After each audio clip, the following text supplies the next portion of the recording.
Good evening, or good night. It's quite late here in the East Coast, and I'd like to welcome you to podcast number 22. I am the king of all mediums, and what a beautiful day it was. It must have been close to 70 degrees here in New York City. And only bad thing was stuck in my apartment, and they turn up the heat. So, of course, I have to put on air conditioning, costing me money. So that's not that good. But anyway, we had a great day, and on today's podcast, we'll talk first about trying to reconcile myself. Is this just a really mean world, or I became an adult? And then we'll go over 4 new finds. And so let me read a tweet by my favorite person in the world, Alyssa Milano. So this was 3/11/21. I think today is today 3/20. No. Today is 3/11. Yes, today, and she did this at 3:26 p.m. I guess she lives in California, so she did it at 3:26 p.m. Pacific time. Why are we even talking about Tucker Carlson? He's fucking irrelevant. Don't give that asshole oxygen. Don't give that. He's fucking irrelevant. Don't give that asshole oxygen. Okay? So, alright, so that's just, I was just thinking the last couple of days, and I can't reconcile myself. I mean, when I was young, the world seemed like a happier place, I'm trying to was I just young and naive, or, growing up, when you grow up, of course, things change, you earn a living, and people treat you different, of course, when you're growing up. Oh, look at the cute little boy, and so I'm trying to reconcile myself. How's the world changed for the worse? It's becoming a much worse place. And I hear things like this, and I'm saying I think it has. But again, it's tough to tell. Let me give you some examples. When I was growing up, they had the Age of Aquarius, hair, harmony and understanding. Right? That was we're in the new age of Aquarius, harmony and understanding. So, the past was bad, and we're going to start new. Everything's going to get better, right? There's going to be harmony and understanding, right? And I remember, so, I think it was about peace and love. And these were beautiful ideas, They were kind of naive, of course, And I remember I was growing like 7 years, at least have this ad on TV for Coca-Cola. Very unhealthy product they have, but I do enjoy it. I must admit, Diet Coke is my favorite. And I wish they'd have something that could wake me up, but it's the only thing that seems to help. And they said this thing, I'd like to teach the world to sing in perfect harmony. And they'd have all these people, and they would show one by one, and this whole hill would fill up. There's black people, white people. It's a beautiful, thing, menagerie of races and ethnicities. And it was a really hopeful message they had. And it seems that's gone now. It seems that everything's about tribalism, and these crazy woke people that are just, everything's about race. And there was another tweet she had that, so then she retweeted, who's this guy? She pinned the tweet. That means a really important tweet. Ta-Nehisi Paul Kosi, he got asked why white people shouldn't say the N-word. Wait for his epic response.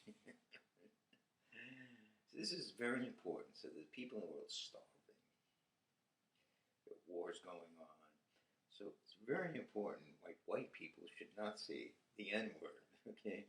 So just find this world we're living in right now. People just gotta come out of this war. And I'm not, me myself, I need to. I'm not, I kind of get on the net, some of the Twitter, and I make fun of people sometimes. So I gotta get better too. We all gotta get better. There's a message in this, and that I think that people, this guess it's because you're behind this wall, you know, and this cancel culture. There's like this power from behind. You could actually destroy someone, right? See, in the old days, to destroy someone, you need like an army, you know, and now you can do it, you know, get a few people to get like they did to me, my ad hippie Dave 69 at 10 years and a bunch of wokesters, you know. I was making fun of these two lesbians. I'm sorry, lesbians, you know, it's fun, you know. And I was having a little fun, you know, I was making fun of their rom-com, lesbian rom-com, and I said, you can't have a lesbian rom-com because there are no dicks. You have to have a dick to have a rom-com, right? So a lot of their followers didn't like that. You know, that means you could have a gay rom-com, you can have a heterosexual rom-com, but you can't have a lesbian rom-com. So I was just making a joke out of it, and all of a sudden, their whole bunch of followers came, and about there must have been, I had never seen so many. Wow, there must have been hundreds of people, and eventually Hippie Dave 69 was brought down. So, and I must have, you know, I had I was having fun, you know, but their goal was to bring me down. I had no clue. I was having a good time. I was just having, you know, to me it was like fun, you know, back and forth. It was enjoyable. Where does comedy go from here when people are out to cancel you? You know, like, how do you make a joke anymore? I mean, unless everyone's Jerry Seinfeld, I don't know how you make a joke. You know, what do you make jokes on people's ethnicity? You know, they're fat. You know, you make fun of someone's fat. They can't help it. It's genetics. You know, I'm fat. You know, so. Yeah, it's just, you know, when I was growing up, it was, you know, it just seemed, and again, you know, that's one thing I can't, you know, I'll never know. Was it just, you know, you were young, you were innocent? I had a rough situation when I had three older brothers beating me up. I mean, you know, parents weren't doing, you know, they were getting old. I was 8 years old, my mother was 50, you know, so it was, my father was, you know, he had a lot of health problems, worked at very stressful jobs, you know, so, you know, I mean, I was bullied, you know. Then after that, things cleared up, and then I went to college. They put me in a dorm full of football players because I said I liked sports, and they started beating me up. So, so the thing is, but I still thought it was a better world. It was just a nicer world, you know. It was a much nicer world, you know. It seems like Alyssa Milano is out there to cause problems. What does she want? What is her? I'd like to do an interview with Alyssa Milano. Like, what are your goals, Alyssa? What is it that you want? Like, what are you trying to get? You know, are you trying to destroy people? Like, what is it? Would you be happy if Donald Trump were bankrupt and had no money? Is that what you want? I mean, I guess that's what you want, you know, or was hung. I think a lot of wokesters would be very happy if he died or whatever, you know, whatever. I mean, you know, this is what the cancel culture is. It's more than just, you know, deplatforming people. It's really comes, you know, to they take people's political opinions so deep to their heart, and they want to destroy them. They want to destroy their livings, and they want to destroy their them physically too. I mean, it's insane. So she wants to take the breath out of. She wants to literally kill Tucker Carlson. To me, that's a physical threat that she said.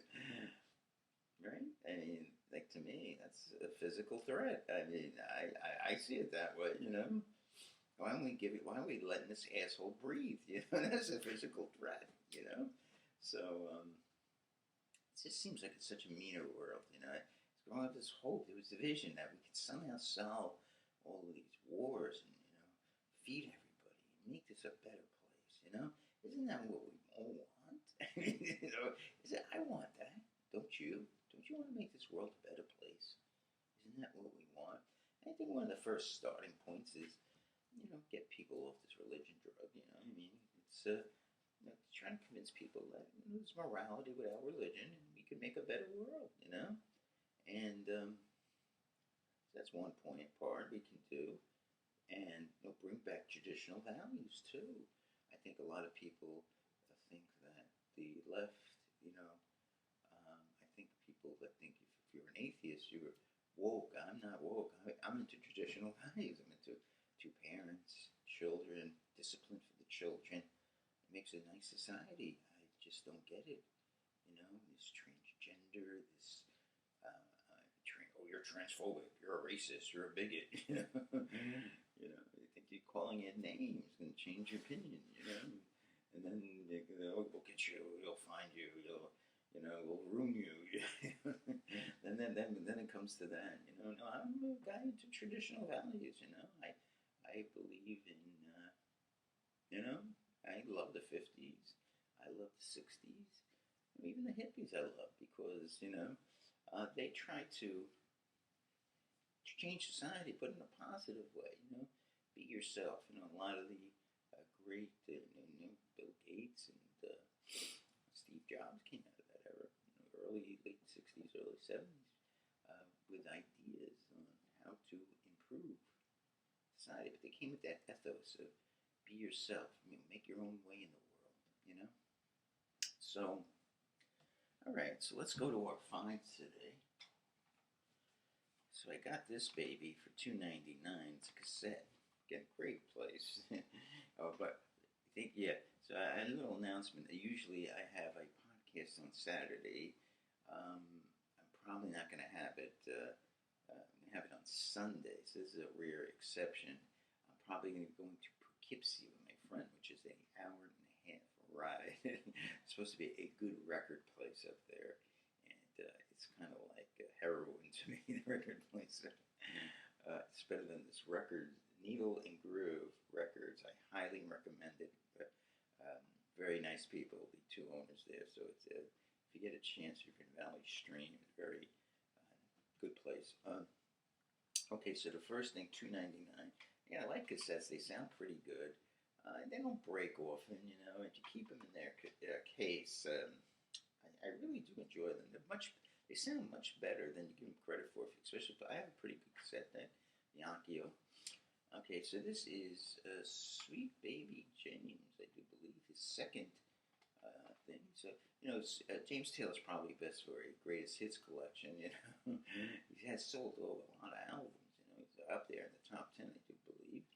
And this is his second one, but really one that put him over. And the side one begins with Sweet Baby James, great song. Okay, the rest, I listened, but lo and behold, Sunny Skies, Steamroller, Country Roads, great song. Oh Susanna, Don't You Cry for Me, because I came from that's what that is. I do. Side two, okay, is one of his really great songs. Fire and Rain, of course.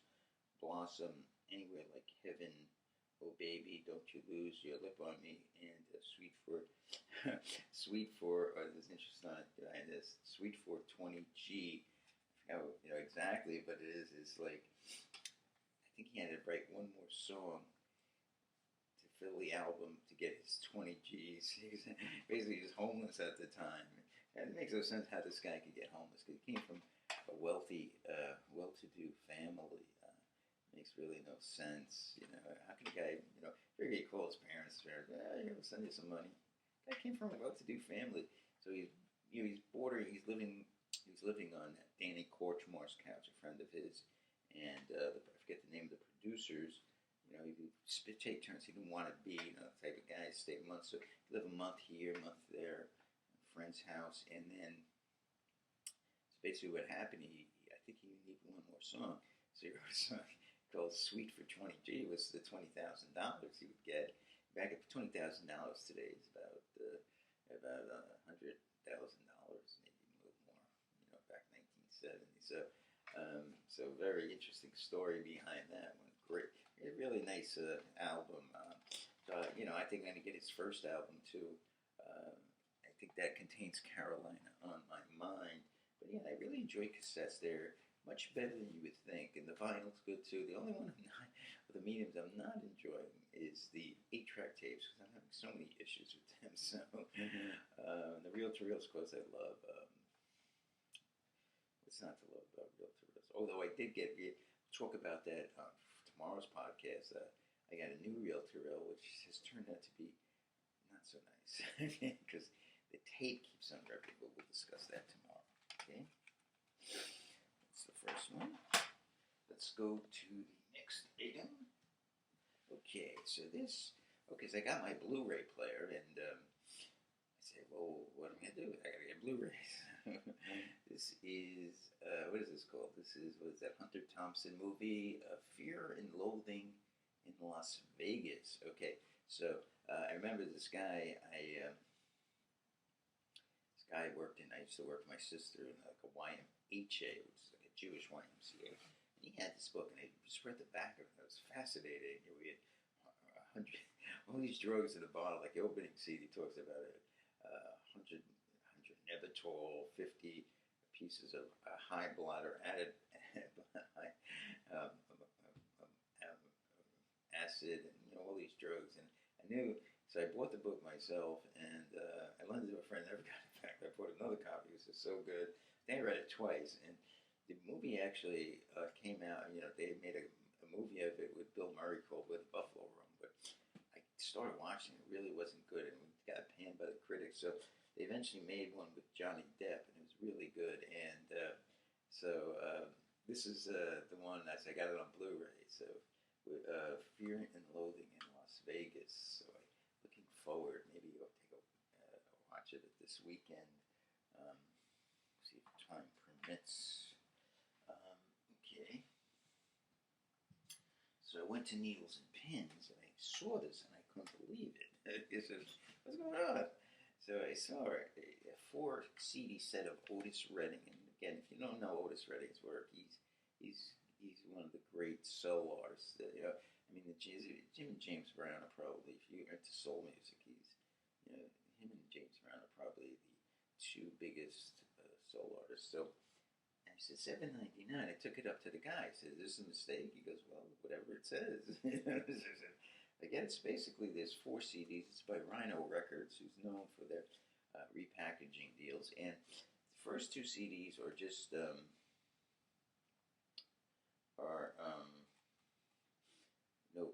stuff from the studio, and the second 2 CDs are live albums. So I'll just go through the. Let me see. I need to take these out. Disc 3. So disc 3 and 4, and his live work is tremendous. I think I played it on the Hit Days Lounge live in Europe, and I think 3 and 4, 3 is live in Europe pretty much. So let me just make sure I put this back. Remind me to put this back. So 3 and 4. So for $7.99, this is an amazing deal. I mean, this is like and I saw this on eBay. Someone wanted to sell this too for $5.99. Look, I didn't buy it. I can't believe this deal. So this is this one. She's All Right. Shooters featuring Otis getting hit. Shout Mama Mama. Otis Redding in the Pin Stopper. So I guess early on he was in a few bands. Hey Hey Baby. Okay, his first record by himself was These Arms Are Mine. It's a great song. He plays it at live in Europe. That's What My Heart Needs. Mary's Little Lamb. Pain in My Heart's a great song. Security Me. Come to Me. Don't Leave Me This Way. Little Old Me. Don't Be Afraid of Love. You're One and Only Man. Chained and Bound. That's How Strong I Love It. That's a great song. Mr. Pitiful. That song has an interesting story. Someone I forgot who it was. Maybe someone in the media called him Pitiful. So he wrote a song called with Steve Cropper, Mr. Pitiful. By the way, in terms of racial harmony, the Otis Redding, Booker T and the MGs back in there was one of the early bands that were racially integrated. Booker T was the organist, keyboardist, and Steve Cropper was he's black, and Steve Cropper was white, and Donald Duck Dunn, the bassist, was white. The drummer Al Jackson Jr. was black. So very nice story there. For Your Precious Love, I've Been Loving You Too Long to Stop Now. Great song. Depending on You, Old Man Trouble is a good song. A Change Is Gonna Come. That's a cover of Big Sam Cooke song. Down in the Valley and Shake is a cover. So Sam Cooke. So you get this on one CD. It would be worth for $15. I mean, okay, so then we go to the second CD, and this is his studio work. Respect, the song that became much popular. He wrote it. Became much popular with Aretha Franklin. You don't miss your water until your well dries. Satisfaction, the Jaggers and Richard song. I Can't Turn You Loose. That's one of his great songs. Cupid, that's a Sam Cooke song. Just One More Day. Good to Me, which is, I don't know if you remember, I put the horse riding live in Europe, and you hear a lot of the women in the audience going, good to me, good to me. I want to hear good to me. Just One More Day, good to me. Cigarettes and Coffee. Chain Gang, that's a Sam Cooke cover. My Lover's Prayer. It's Coming Home. Great song. Sad song, parentheses. And by the way, an interesting story about to trot the horns, Otis would basically say, okay, I want the songs to go and that's so he decided to call it a sad song. And he would say, I've been singing, but he just wanted that horn section, but he decided to include that into the lyric. Sleep Loreen, Try a Little Tenderness. Rolling Stones' greatest songs. That's ranked something like 2 or 3. It's an old song actually, like in the 30s or 40s, but he does a great cover. Day Tripper, of course, the Lennon McCartney. Tramp.